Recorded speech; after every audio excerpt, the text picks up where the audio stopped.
In the sanitized halls of Disney's imagination, she is a gentle maiden with singing mice companions and a benevolent fairy godmother who transforms pumpkins into golden carriages. But this beloved figure, this icon of childhood dreams and happily ever after, is built upon a foundation of blood, violence, and ancient terrors that would make even the bravest soul recoil in horror. You think you know her story. You think you understand the tale of the glass slipper and the midnight transformation.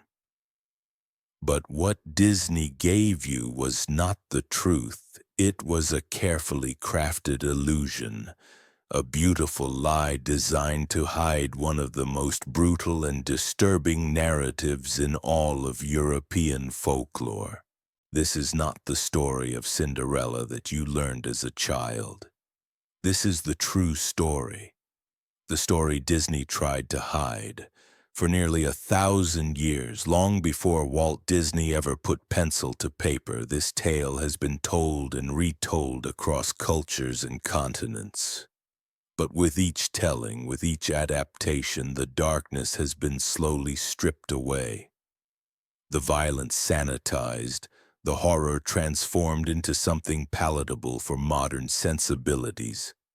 What remains is a shadow of the original nightmare, a ghost of the brutal reality that once terrified listeners around flickering fires in medieval cottages. The story you know begins in the wrong place. It begins with Disney's 1950 animated masterpiece, a film that became so iconic, so deeply embedded in our collective consciousness, that it has effectively erased the memory of what came before. But to understand the true horror of this tale, we must journey backward through time, peeling away the layers of comfortable fiction to reveal the raw, unforgiving truth beneath. The origins of this story stretch back over a millennium, winding through the darkest corners of human imagination like a river of blood through ancient soil. Its earliest known incarnation emerged from the mists of Tang Dynasty China in a tale called Ye Shen, recorded sometime between the 7th and 9th centuries. But even this ancient version, with its magical fish bones and Taoist sorcery, was merely one thread in a vast tapestry of similar stories that had been whispered in the darkness for generations beyond memory. From China, the tale spread westward like a plague of nightmares, mutating and evolving with each culture it touched. The Greeks had their version in the story of Rhodopis, a tale of slavery and forced prostitution that bore little resemblance to any children's story.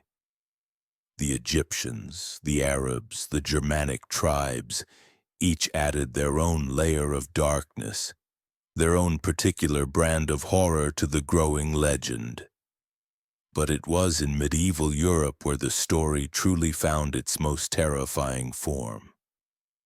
Here, in the shadow of plague and war, in a world where life was brutal and death came early, the tale of Cinderella became something far more sinister than a simple story of transformation and redemption. It became a mirror of the savage realities of feudal society, a dark reflection of the violence and cruelty that defined daily existence.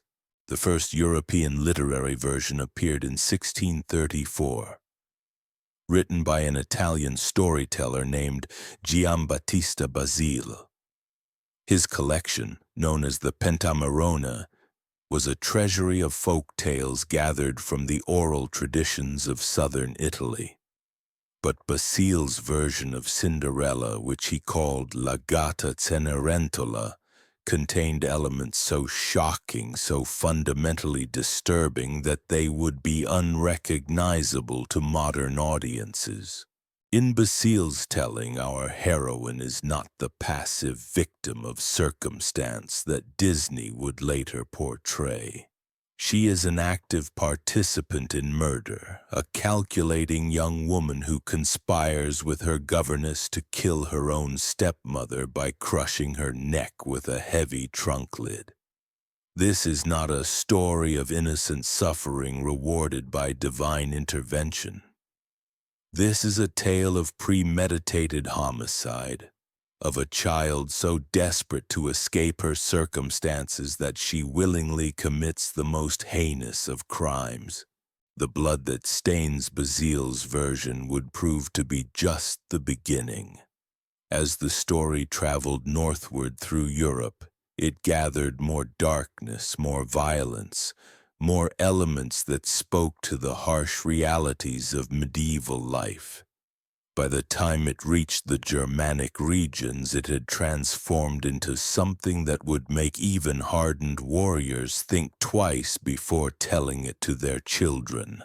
It was here, in the forests and villages of what would one day become Germany, that the tale found its most notorious incarnation.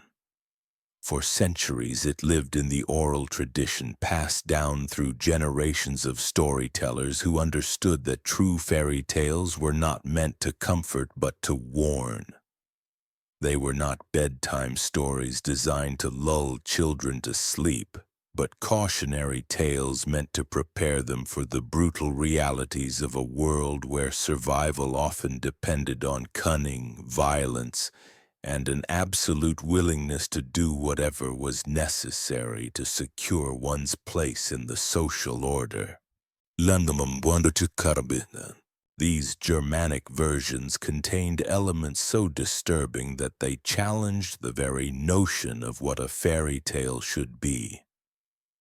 The stepsisters were not merely jealous and cruel, they were willing to mutilate themselves in pursuit of power.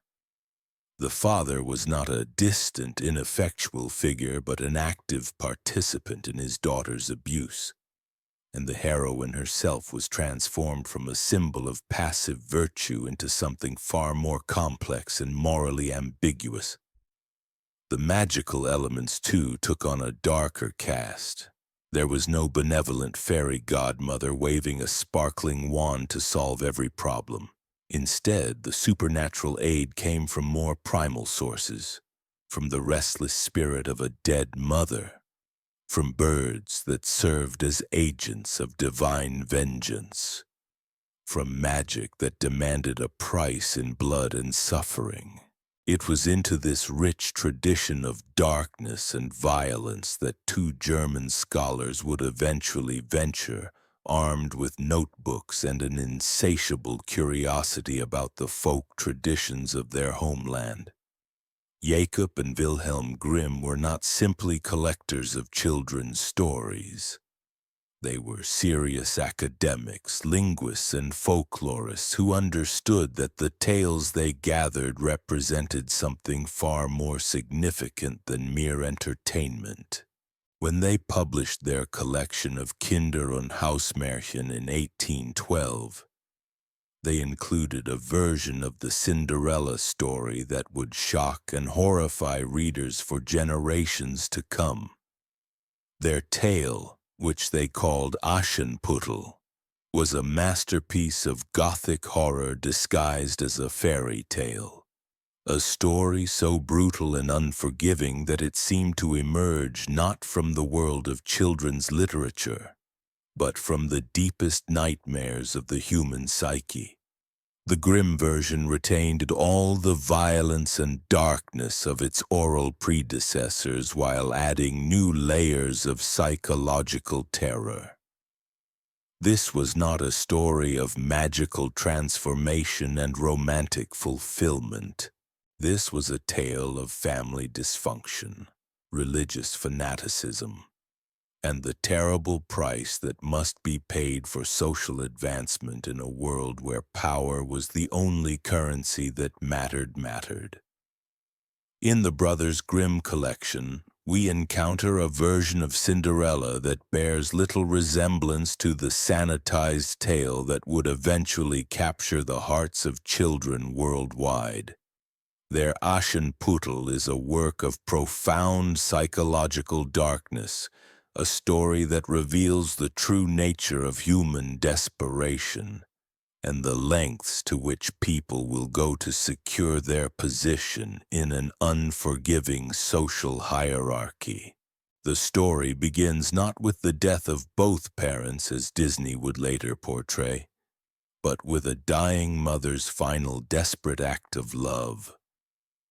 As she lay on her deathbed, she called her daughter to her side and whispered words that would echo through the centuries like a curse. "Dear child," she said, "remain pious and good, and then our dear God will always protect you, and I will look down on you from heaven and be near you." But this was no gentle blessing. It was a binding contract written in blood and sealed with a mother's dying breath. The mother's death marked the beginning of a transformation that would be far more terrible than any magical metamorphosis. When the father remarried, he brought into the house not just a new wife, but a force of pure malevolence. A woman whose cruelty was matched only by her daughter's willingness to participate in the systematic destruction of an innocent child. But the true horror of the Grimm version lay not in the stepfamily's cruelty, but in what they were willing to do to themselves in pursuit of power. When the prince arrived with the golden slipper, seeking the mysterious maiden who had captured his heart at the royal ball, the stepsisters faced a choice that would reveal the depths of their moral corruption. The eldest stepsister, desperate to claim the prince as her husband, made a decision that would haunt readers for generations. With her mother's encouragement, she took a sharp knife and methodically carved away part of her foot, slicing off her big toe with the cold precision of a butcher preparing meat. The blood flowed freely, staining the golden slipper crimson, but she forced her mutilated foot into the shoe and smiled as if nothing had happened. The prince, seeing that the slipper appeared to fit, placed her on his horse and began to ride toward his castle. But as they passed the hazel tree that grew over Aschenputtel's mother's grave, two doves perched in its branches called out in voices that cut through the air like knives, turn and peep, there's blood within the shoe.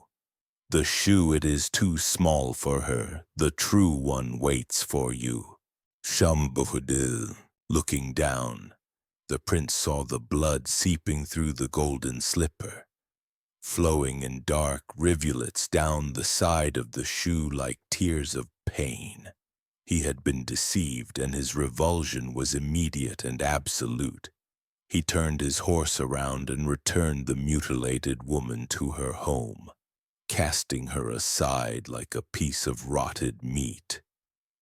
But the step-family's descent into madness was far from over. The second daughter, having witnessed her sister's failure, convinced herself that she could succeed where the other had not. With the same methodical cruelty, she took the blade and carved away her heel, paring flesh and bone until her foot could be forced into the golden prison. Again, the blood flowed. Again, the deception was attempted, and again the doves in the hazel tree revealed the truth of her mutilation. This was not mere desperation. This was a form of ritualistic self-destruction, a willing sacrifice of the body in service of social ambition. The stepsisters had transformed themselves into something less than human, creatures so consumed by envy and greed that they were willing to literally carve away pieces of themselves to claim what was not theirs. When Aschenputtel finally appeared and slipped her foot effortlessly into the golden slipper, the transformation was complete. But this was not the gentle magic of Disney's fairy godmother. The dress that appeared on her body was not conjured from pumpkins and mice, but materialized from the very earth of her mother's grave, a garment woven from grief and watered with tears. The doves that had served as witnesses to the stepsisters' deception now became agents of divine retribution. As Aschenputtel walked to her wedding, flanked by her tormentors who sought to curry favor with the new princess, the birds descended like instruments of cosmic justice. With surgical precision, they plucked out the eyes of both stepsisters, leaving them not merely defeated but permanently marked by their crimes. This was not punishment delivered by human hands, but judgment rendered by forces beyond mortal comprehension. The stepsisters had sought to steal what belonged to another through violence and deception, and they were repaid with an equal measure of brutality. They would live out their remaining days in darkness, their empty sockets serving as a constant reminder of the price of unbridled ambition. The symbolism embedded within the Grimm version operates on levels that Disney's adaptation could never approach. The golden slipper was not simply a test of physical compatibility, but a measure of spiritual worthiness. Only feet that had walked the path of virtue could enter that sacred vessel. The stepsisters' willingness to mutilate themselves revealed not their determination but their fundamental corruption. Their inability to understand that true transformation could never be achieved through violence and deception. The hazel tree that grew from the mother's grave served as more than a magical aid. It was a bridge between the world of the living and the realm of the dead, a conduit through which maternal love could continue to flow even after death had severed all earthly bonds. The doves that nested in its branches were not mere birds, but manifestations of divine will. Creatures that could see through deception and speak truth with voices that could not be ignored. But perhaps the most disturbing element of the Grimm version was the role played by the father, a figure who remained conspicuously absent from Disney's sanitized retelling. In the original tale, he was not dead, but worse than dead. He was alive and complicit. A man so weak and morally bankrupt that he stood by and watched as his own daughter was reduced to sleeping in ashes and wearing rags. When the prince came searching for the owner of the golden slipper, the father actively participated in the deception, presenting his stepdaughters as candidates while keeping his own child hidden in the kitchen like a shameful secret. He had become so thoroughly corrupted by his new wife's influence that he was willing to sacrifice his daughter's happiness for the sake of domestic peace. This paternal betrayal added another layer of psychological horror to an already disturbing narrative. Aschenputtel was not simply the victim of jealous step-relatives, but of a father who had abdicated his most fundamental responsibility, the protection of his own child. The corruption of the father figure in the Grimm version reveals a truth about medieval society that Disney's sanitized telling could never acknowledge. In a world where survival depended on strategic alliances and marriages, daughters were commodities to be traded, their value measured not by their character or happiness, but by their ability to secure advantageous connections for their families. The father's willingness to hide his own child while promoting his stepdaughters was not merely personal weakness. It was a calculated business decision made by a man who had learned to view human relationships through the cold lens of social advancement. This economic reality transformed the entire narrative into something far more sinister than a simple tale of good triumphing over evil. Aschenputtel was not suffering because of random cruelty or jealousy. She was being systematically erased from her own family because her existence threatened the stepfamily's carefully constructed social strategy. In their minds, she was not a person deserving of love and protection, but an obstacle to be eliminated through whatever means necessary. The true horror lay not in the physical abuse she endured, but in this complete dehumanization. She had been reduced to a ghost in her own home, invisible and voiceless, her very identity slowly dissolving under the weight of systematic neglect. When she sat among the ashes of the hearth, covered in soot and dressed in rags, she was not simply performing household labor. She was being gradually erased from existence itself, transformed into nothing more than a household implement. But the ashes that covered her body were more than mere dirt and grime.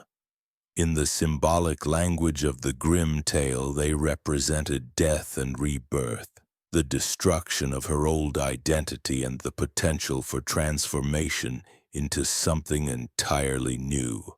The hearth where she slept was not just the place of her degradation, but the sacred center of the home.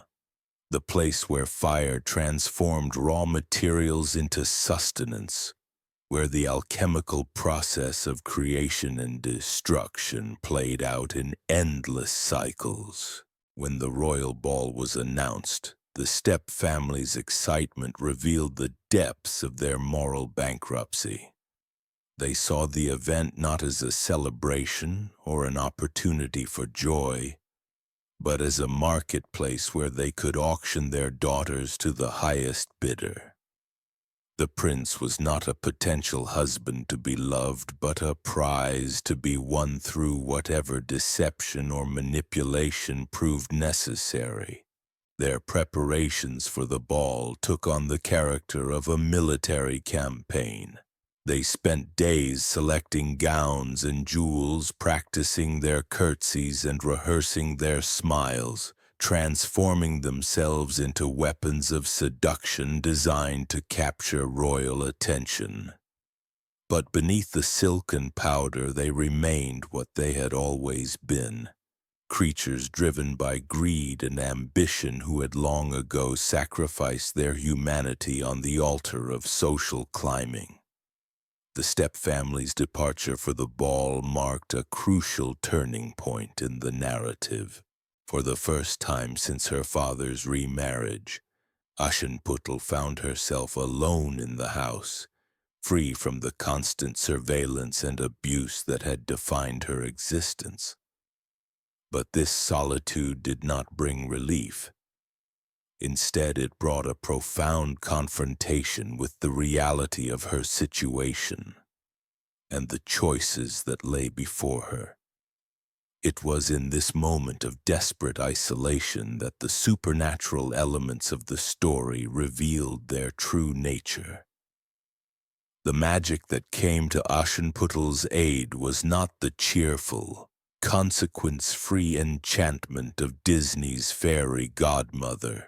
It was something far older and more dangerous, a power that emerged from the liminal space between life and death, drawn from the very earth that held her mother's bones. The ritual she performed at her mother's grave was not a simple prayer for help, but an invocation of forces that operated beyond the boundaries of conventional morality. She did not ask for happiness or love, but for the power to claim what was rightfully hers, regardless of the cost to others. The tree responded not with gentle magic, but with a transformation that carried the weight of ancient contract, a bargain sealed in grief and desperation. The dress that materialized around her body was woven from starlight and shadow, a garment that existed somewhere between the world of the living and the realm of the dead. It was beautiful beyond description, but it carried with it an otherworldly quality that marked her as something more and less than human. Those who looked upon her at the ball would see not just a beautiful woman, but a creature touched by forces beyond their comprehension. The golden slippers that appeared on her feet were not mere footwear, but vessels of destiny. Containers that could only be filled by one whose spiritual essence matched their sacred purpose. They were forged in the fires of divine justice, tempered by suffering and blessed by a mother's undying love. To wear them was to accept a burden that would forever separate the bearer from the ordinary world of mortal concerns. When Aschenputtel arrived at the royal ball, her transformation was so complete that even her own family failed to recognize her. But this was not simply a matter of changed clothing or enhanced beauty. She had become something fundamentally different, a being who existed simultaneously in multiple worlds, who carried within her the power to inspire both love and terror in equal measure. The prince's immediate fascination with her was not romantic attraction in any conventional sense. He was drawn to her by forces he could not understand, compelled by the same supernatural magnetism that had transformed her from a servant into a figure of otherworldly power. Their dance was not a courtship ritual, but a cosmic ballet, a performance that spoke to truths deeper than conscious thought. But the magic that had elevated her came with restrictions that revealed its true nature. The midnight deadline was not an arbitrary limitation imposed by a benevolent fairy godmother concerned with maintaining proper bedtime schedules.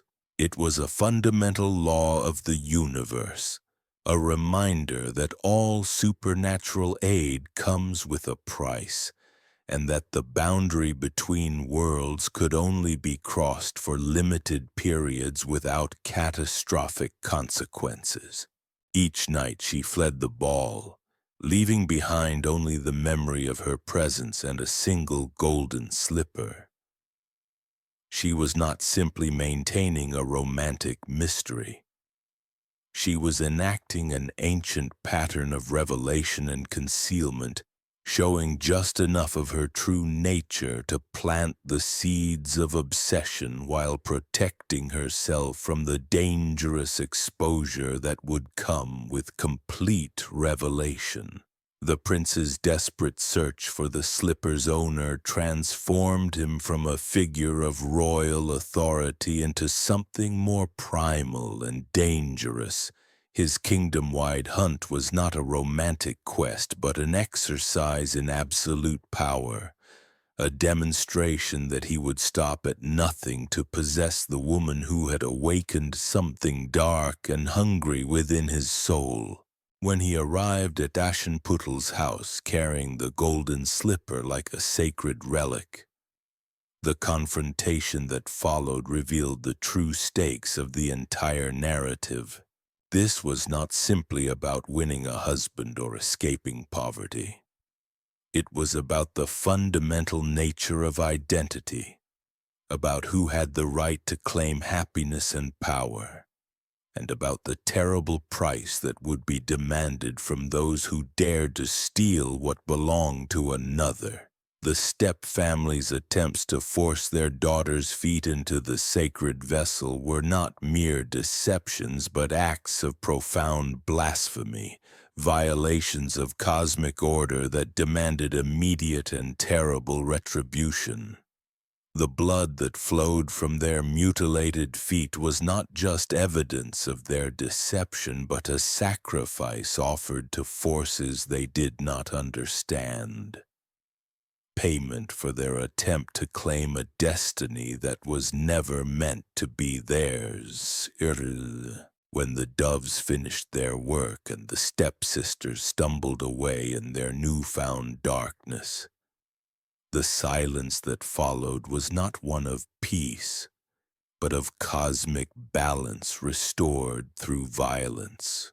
The wedding procession continued, but those who witnessed the birds' terrible justice understood that they had seen something far beyond mortal punishment. This was divine retribution enacted by creatures that served as instruments of a justice older than kingdoms, more absolute than any law written by human hands. The transformation of Aschenputtel from ash-covered servant to radiant bride was complete. But the price paid for this elevation revealed the true nature of the forces that had answered her desperate prayers. She had not simply been rescued by benevolent magic. She had entered into a contract with powers that demanded payment in blood and suffering. Entities that viewed human morality as nothing more than a quaint suggestion to be ignored when cosmic balance required correction. The golden slippers that had served as the instrument of her salvation carried within them a hunger that could never be fully satisfied. They had tasted the blood of the unworthy, had witnessed the mutilation of those who dared to claim what was not theirs, and they would forever remember the sweet copper tang of justice served. Future generations would whisper that the slippers still walked the earth, seeking out those who would dare to steal another's destiny, leaving behind them a trail of severed flesh and screaming bone. But the horror of the Grimm version extended far beyond the immediate violence of the stepsisters' punishment. The story revealed a world where family bonds were nothing more than strategic alliances, where love was a luxury that few could afford, and where survival required a willingness to sacrifice everything, including one's own humanity, on the altar of social advancement. This was not a fairy tale in any modern sense. It was a survival manual disguised as entertainment, a guide to navigating a world where kindness was weakness and mercy was a fatal flaw. The father's complicity in his daughter's suffering was perhaps the most disturbing element of all. His willingness to hide his own child while promoting his stepdaughters revealed a moral bankruptcy so complete that it challenged the very foundations of familial obligation. He had become a creature driven entirely by expedience, a man who had traded his soul for domestic tranquility and social acceptance. His betrayal was not a single act of weakness, but a systematic campaign of erasure that sought to remove his daughter from existence itself. When Charles Perrault encountered this Germanic nightmare in the late 17th century, he faced a storyteller's dilemma that would echo through the centuries. The tale was undeniably powerful, filled with psychological truths and symbolic resonance that spoke to fundamental human experiences. But its violence was so extreme, its darkness so absolute, that it seemed unsuitable for the refined audiences of the French court who had become his primary patrons. Perrault's solution was both brilliant and deeply troubling. He would preserve the essential structure of the story while systematically removing everything that made it meaningful. The blood would be replaced with magic dust. The divine retribution would be transformed into forgiveness. The complex moral ambiguity would be flattened into simple good versus evil.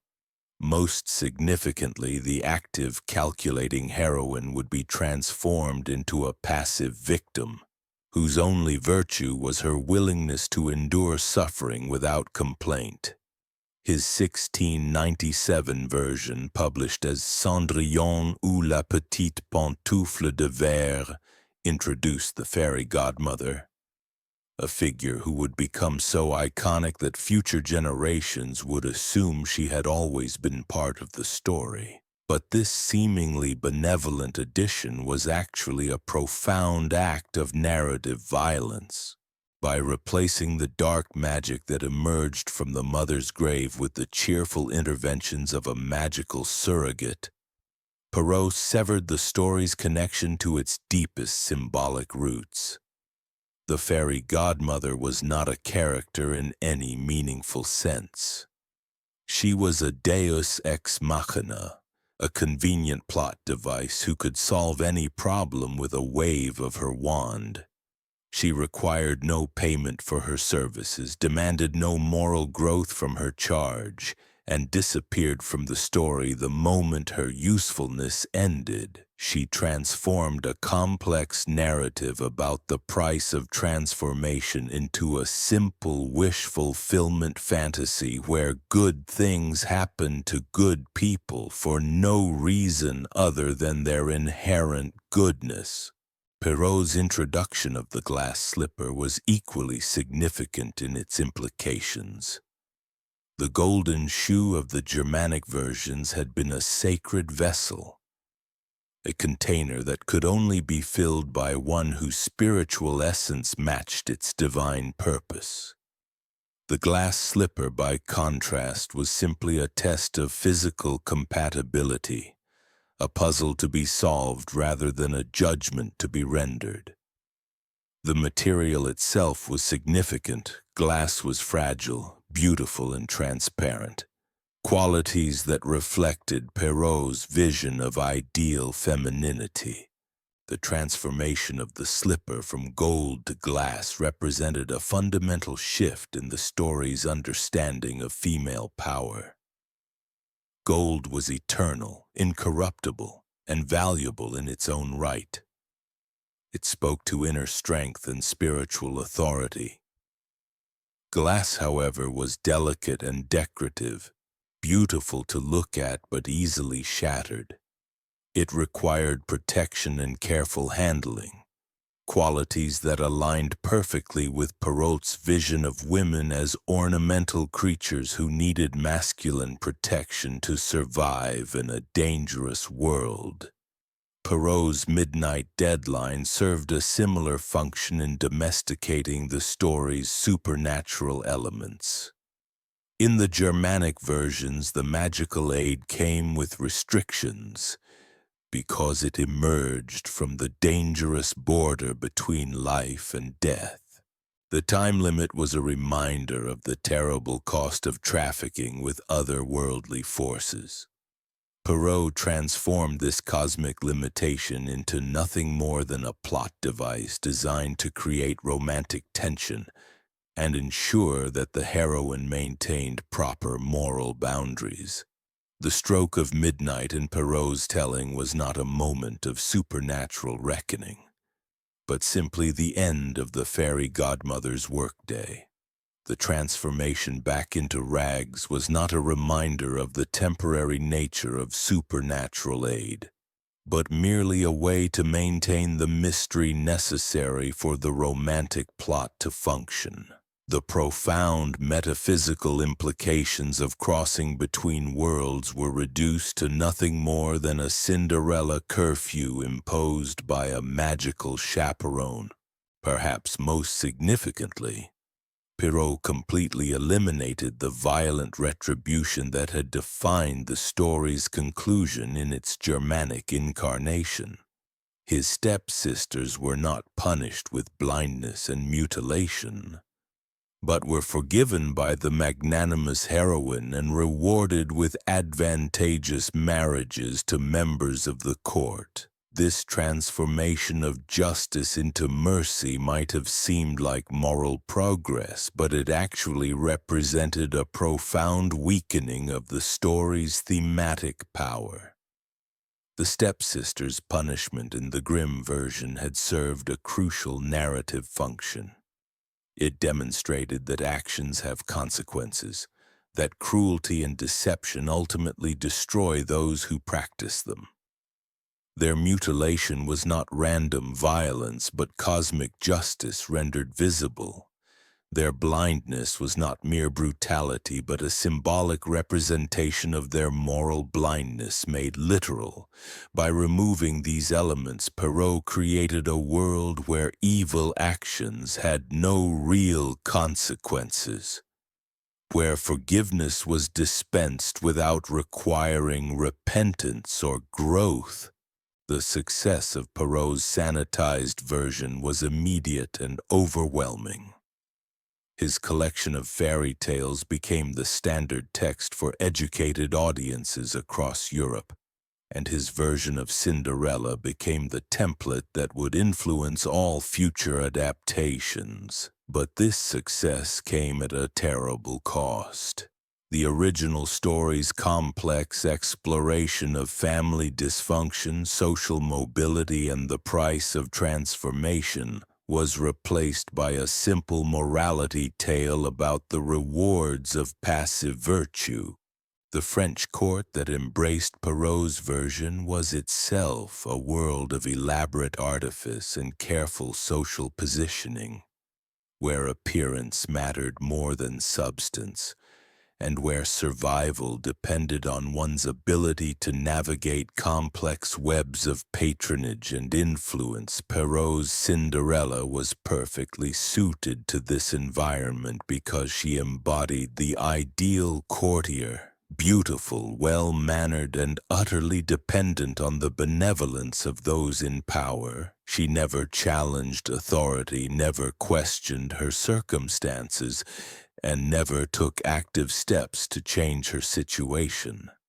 And so we arrive at the end of our journey through the blood-soaked corridors of history, having peeled away the layers of sanitized fiction to reveal the raw, unforgiving truth beneath. What Disney gave the world was not Cinderella, but her ghost, a pale shadow drained of all the darkness and complexity that once made her story a force capable of changing lives and challenging souls. The true Cinderella was never a passive maiden waiting for rescue. She was a survivor who understood that transformation requires sacrifice, that justice demands payment in blood, and that the price of claiming one's destiny is often more terrible than remaining in the ashes. She was a figure who embodied the fundamental truth that all fairy tales once taught, that the world is a place of profound darkness where only those willing to confront the deepest horrors within themselves can hope to emerge into the light. Disney's crime was not simply the sanitization of violence or the removal of disturbing elements. It was the systematic destruction of a story that had served for centuries as a guide to navigating the most treacherous aspects of human existence. They transformed a complex meditation on power, family, and the cost of social mobility into a simple wish-fulfillment fantasy that taught children nothing about the world they would inherit and everything about the comfortable lies their society preferred to believe. The stepsisters' mutilation was not gratuitous violence, but a profound symbolic truth about the lengths to which people will go to claim what is not theirs. Their blindness was not cruel punishment, but cosmic justice rendered visible. The dove's terrible work was not random brutality, but divine retribution enacted by forces that understood the true price of deception and theft. When we lose these dark truths, when we allow the sanitized versions to replace the originals in our collective memory. We lose something essential about our understanding of the human condition. We forget that transformation is never free, that justice is rarely gentle, and that the forces that shape our destinies operate according to laws far older and more absolute than our comfortable modern moralities. The real Cinderella still walks among us, hidden beneath layers of Disney magic and cultural amnesia. She can be found in the stories we refuse to tell our children, in the truths we find too disturbing to acknowledge, and in the dark corners of our own hearts where we keep the knowledge that the world is not a safe place, and that survival often requires us to become something we never thought we could be. So the next time you see a glass slipper, remember the blood that once filled it.